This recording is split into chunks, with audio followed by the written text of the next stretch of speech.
We are at the center of an acute and complex crisis, first of all caused by a number of internal structural problems, however, which were then exacerbated by global financial problems, the financial crisis, and, as you said, Mr. President, the intense pressure of opportunistic speculation. I would like to be very clear here that I'm not looking for a scapegoat. I'm not looking to put responsibility on someone else. I have been the first to acknowledge that it is our nation's responsibility to address our own structural problems.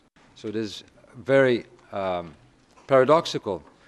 Our people's tax money, our tax money bailed out these banks, and yet now they are hitting us for the deficits we accrued in order to bail them out.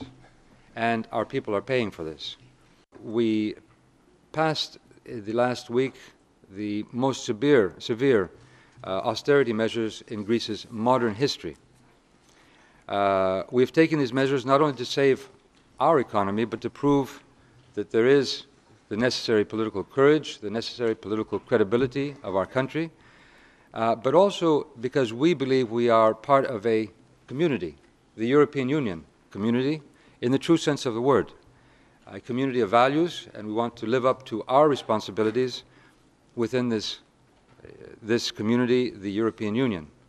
And we are demonstrating our commitment to protect the stability of our common European currency.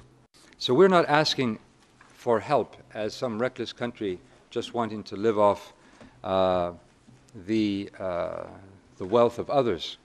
We're not asking for money from the Germans, the French, or the Italians, or other workers, or the taxpayers. What we are saying is we need the strong political support in order to make these necessary reforms, and making sure that we are not going to pay more than necessary in order to get these reforms enacted. And that's why we are saying let's work together, let's act in a strong way so that we will not have to pay higher taxes, we will not have higher unemployment, we will not have a slower economic recovery. And this, of course, has to do with the fact that we need to, as was put by my finance minister very well, put a loaded gun on the table to make sure that the markets will respond in a positive way. The thing is that we need to make sure also that countries that have problems and are working to solve these problems are also supported in a way that these programs can be implemented and can be effective. Because simply punishing may not be the solution. And in the end, punishment and kicking someone out is a failure not only of that country, but it's a failure in the end of the European Union.